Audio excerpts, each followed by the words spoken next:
झी 24 तास एक पाऊल पुढे. स्वतः या सगळ्या प्रकरणामधले जे तक्रारदार आहेत रिजवान खान ते आपल्या बरोबर आहेत. रिजवान, ये सब कुछ पूरा स्टिंग आपने करा, इसमें काफी पुलिस के कर्मचारी दिख रहे हैं आपसे पैसे लेते हुए. रिजवान, किसी प्रकार का डर लग रहा है ये सब करने के बाद आपको? साहब, मुझे तो हमेशा डर है.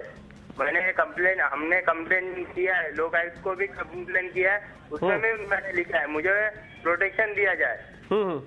क्योंकि रात में 1:30 बजे एंटी करप्शन के एसीपी आते हैं, साथ में पुलिस के ऑफिसर लोग आते हैं.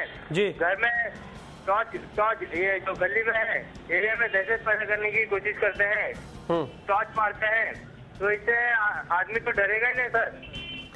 रिजवान, आपको सिक्योरिटी चाहिए पुलिस से, आपको संरक्षण चाहिए? क्या? बिल्कुल नहीं, मुझे पुलिस का सिक्योरिटी चाहिए ही नहीं सर, क्योंकि मुझे पुलिस के ऊपर भरोसा ही नहीं. जी, मुझे चाहिए तो सीआरपीएफ का ही चाहिए.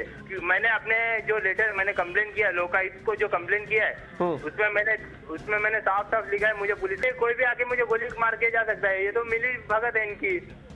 बोलेगा मैं जा रहा हूँ, टॉयलेट जा रहा हूँ, और सामने से कोई मार के चले गया तो नहीं. तो रिजवान, आपने इस बारे में राज्य के गृह मंत्री को या फिर कोर्ट में या फिर लोकायुक्त को जो चिट्ठी लिखी होगी उसमें आपने क्या मांग करी है? मैंने ये मांग की है इन पर, ये जो जितने भी भ्रष्ट अधिकारी है, ये जो बीएमसी के भी अधिकारी है, जो पुलिस के भी अधिकारी है, इनके ऊपर मकोका के अंतर्गत कार्रवाई की जाए. लोकायुक्त खुद अपनी निगरानी में इस पर कार्रवाई करे. रिजवान, जब से ये स्टिंग खुला है, जब से झी 24 तास पर, जी न्यूज पर यह सब दिखाया जा रहा है, जब ये पुलिस वाले सस्पेंडेड हो गए, उसके बाद से क्या क्या हुआ? पुलिस क्या खुद आपके पास आई? पुलिस के आला अधिकारियों ने आपसे जानने की कोशिश की ये सब क्या था? ये क्या हुआ? ये इन्वेस्टिगेशन किस तरीके से पुलिस कर रही है, जरा बताइए. नहीं, हमारे पास कोई आया नहीं. खाली कल रात में करीबन 1:30 बजे इंक्वायरी के लिए आते हैं. वो भी ऐसे आते हैं कि ये जो एंटी करप्शन की एसीपी है जी, और जो नेहरू नगर की पुलिस है, ये पूरी 10-15 जन की टीम आती है, पूरा दहशत पैदा करती है, गली में टॉर्च मारती है.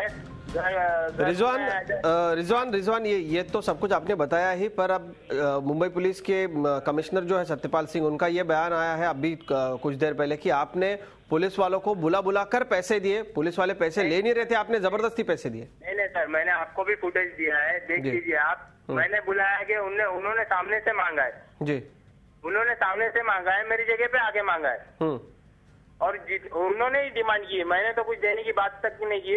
उन्होंने डिमांड की है, उन्होंने जितनी डिमांड की है मैंने उतनी दी है जी. मुझे ये खुलासा करना था, इसलिए मैंने स्टिंग ऑपरेशन किया है. तो कई दिनों से लगातार ये सारे 36 या सिर्फ 40 ऐसी संख्या बताई जा रही है. सबके सब पुलिस वाले आपके पास आकर पैसे मांग रहे थे? हाँ, बिल्कुल. जी, रिजवान, आप हमारे साथ रहिए, लाइन पर बने रहिए. सत्यपाल सिंह जो पुलिस कमिश्नर है मुंबई के, उनकी प्रतिक्रिया हमारे पास आई थी. क्या कह रहे हैं सत्यपाल सिंह, आप भी जरा सुनिए, और फिर इसके बाद मैं फिर आपके पास आना चाहूंगा. सत्यपाल सिंह काय म्हणाले ते आपण ऐकूयात. जो केस में कंप्लेन की है, जो भी जिस आदमी इंस्ट्रूमेंटल है, 8-10 दिन तक उसने ऐसे किया है. हमारे जो पुलिस वाले थे उनको इंडूस, इसको दूर बोलते हैं, लालच देकर वहाँ बुलाया गया है, और उनको इस तरह से दिया गया है. किसी को 100 रुपये दिए गए, किसी को 200 दिए गए, किसी को 500 दिए गए हैं. लेकिन जहाँ तक हमारी बात है, पुलिस की बात है, सभी 36 लोगों को हमने सस्पेंड किया है. रिजवान, आपने सुना, खुद मुंबई के पुलिस कमिश्नर कह रहे हैं कि आपने बुलाकर पैसे दिए लोगों को, और जो जितने भी पुलिस वाले थे उनको आपने बुलाया किसी कारण से और उनको पैसे दिए. सरासर झूठा आरोप है. मैंने सभी चैनल को दिया है. तो ये जो मुद्दा है, ये तो सभी चैनल उठाना चाहिए. मैंने उसमें साफ दिख रहा है कि जो पुलिस वाले हैं, मैंने खुद सामने से डिमांड नहीं किया देने का. वो खुद सामने से डिमांड करते हैं, मुझे इतना पैसा चाहिए, मैं ये हिसाब से हूँ, सीनियर का इतना है, अर्दली का इतना है, मेरे साथीदार का इतना है, मैं डे का शिफ्ट का हूँ, आपको नाइट का अलग देना पड़ेगा. इस तरह की बात करके रिश्वत मांगते हैं, और नहीं तो झगड़ा भी करते. उसमें फुटेज में वो भी है जी.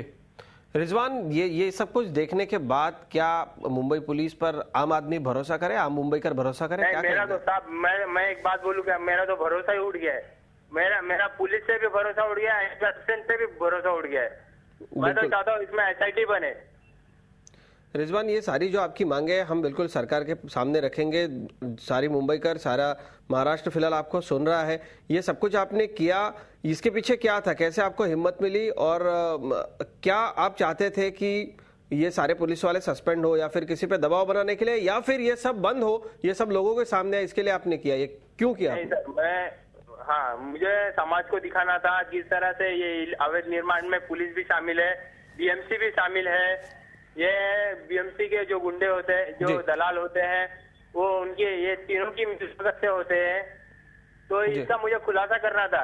और ये छोटे पैमाने पे नहीं है, बड़े पैमाने पे। ये तो मैंने ठक्कर पापा का की है, ये तो सारी मुंबई में होता है, पूरी मुंबई में होता है सर। जी जी रिजवान, आपके लिए फिलहाल हम राज्य के गृह मंत्री आर पाटिल से बात करना चाह रहे हैं, उनसे संपर्क हो रहा है। आप हमारे साथ लाइन पर बने रहिए। आप सीधे सीधे उनसे भी मांग कर सकते हैं जी24 तास के माध्यम से कि आपको सुरक्षा मुहैया कराई जाए, और आपको मुंबई पुलिस पर भरोसा नहीं है, आप चाहते हैं कि आपको दूसरे किसी अथॉरिटी की सुरक्षा दी जाए। जी, आप क्या चाहते हैं सुरक्षा के बारे में आपकी? मुझे जो भी है जी, मैं तो आम आदमी हूँ, मैं तो गरीब आदमी हूँ। मैं तो जो मुझे प्रोटेक्शन देंगे, मैं तो उनको, मैं जहाँ जाऊंगा मैं तो पैदल ही चलता हूँ रोड पे। यहाँ से अगर मुझे, मेरे घर से अगर मुझे कुर्ला भी जाना हो तो मैं पैदल ही जाता हूँ। जी, मैं तो इतना बड़ा आदमी नहीं हूँ कि मैं गाड़ी बुक करूँ या कोई सुविधा उनको दे सकूँ। अभी जैसा मैं रहता हूँ, उनको भी वैसे ही रहना पड़ेगा। मैं उनका खर्च नहीं उठा पाऊंगा, जो मेरा खर्च है मैं वही उठा पाऊंगा। रिजवान, बिल्कुल एक आम इंसान की, एक आप मुंबईकर की किस तरीके से अपने इलाके में चल रहे अवैध निर्माण को लेकर के आवाज उठाने की कोशिश थी। इस कोशिश में 36 पुलिस वालों को आपने रिश्वत लेते हुए कैमरे में शूट किया, और हम फिलहाल वो दिखा रहे हैं। रिजवान, आप हमारे साथ बने रहिए। राज्य के गृह मंत्री आर पाटिल से भी हम संपर्क करने की कोशिश कर रहे हैं। जैसे ही वो हमारे संपर्क में आएंगे, हम आज सुबह से आपके लिए उनसे संपर्क करने की कोशिश कर रहे हैं कि आपकी जो मांग है कि आपको संरक्षण दिया जाए। अजित मांडे आपल्याबरोबर आहेत, रिजवान देखील आपल्याबरोबर आहेत, या प्रकरणामधले तक्रारदार।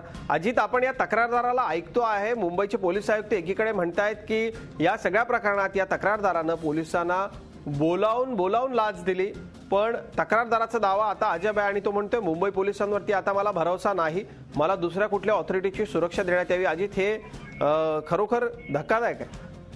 नक्कीच अजित, हे धक्कादायक आहे। त्याचबरोबर जे पोलीस दल आहे, मुंबई पोलीस दल, त्यासाठी एकदम शरमेची बाब आहे की त्यांच्याच ज्युडिशरीमध्ये राहणारा एक व्यक्ती त्यांच्यावर भरोसा करत नाही, त्यांच्यावर विश्वास ठेवत नाही आणि त्यांच्याकडून जीवाला धोका आहे असं वक्तव्य करतो आणि दुसऱ्या कुठल्या फोर्सची तो सिक्युरिटी मागतोय। यावरून मुंबई पोलीस दलाची यापेक्षा शरमेची गोष्ट कुठली नसणार, कारण का मुंबई पोलीस दल, आपण जसं म्हटलं तर स्कॉटलंड यार्ड नंतर मुंबई पोलीस दलाचं जगामध्ये नाव घेतलं जातं की अतिशय सक्षम असे पोलीस दल आहे।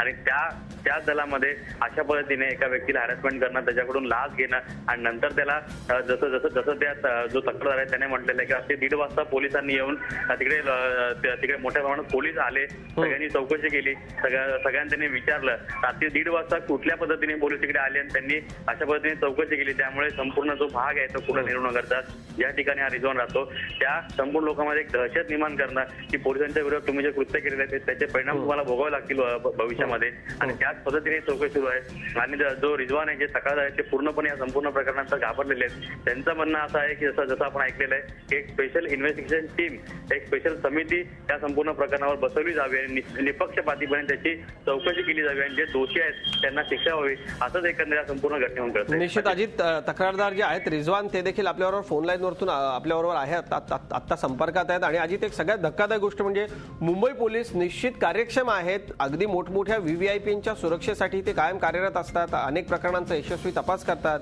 कुणी सर्वसामान्य गेला तर मात्र त्याला अशा पद्धतीचा वेगळा न्याय, क्या श्रीमंतांना व्हीव्हीआयपीना एक न्याय आणि सर्वसामान्यांना एक न्याय, असं सगळं आहे का? रिजवान आपल्याबरोबर आहेत, आपण त्यांच्याकडे जाऊयात। रिजवान, 36 पुलिस वालों को आपने पैसे दिए जैसे कि आप दावा कर रहे हैं, और हमारे पास जो स्टिंग आपका किया हुआ दिख रहा है उसमें भी हम देख पा रहे हैं कि 36 कुल पुलिस वाले थे। ये क्या ये सिविल ड्रेस में थे, पुलिस की वर्दी में थे, और कितने पैसे, ज्यादा से ज्यादा कितनी अमाउंट आपने पुलिस वालों को दी, कम से कम कितनी अमाउंट थी?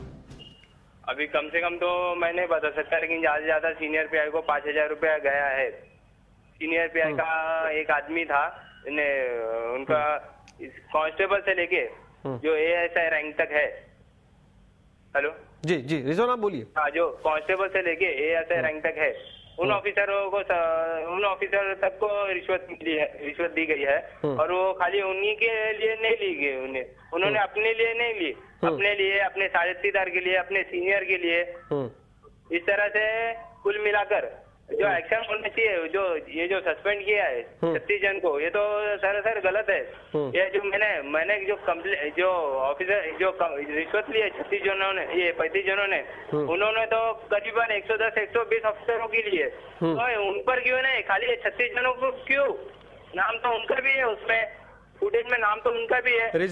रिजवान इस पूरे मामले में हमें एक बात तो सरासर दिखाई दे रही है कि सरकार और पुलिस इस पूरे मामले में बच रही है। हम आपको बता दें, प्रेक्षकांना आम्ही सांगू इच्छितो, रिजवान खान हा तरुण आपल्याबरोबर आहे, यानं या सगळ्या पोलिसांना लाच घेताना कैद करण्याची हिंमत दाखवली आहे। त्याच्यासोबत आम्ही आता उभे राहिलो आहोत। सर्वसामान्यांना एक वेगळा न्याय का किंवा झी 24 तास एक पाऊल पुढे।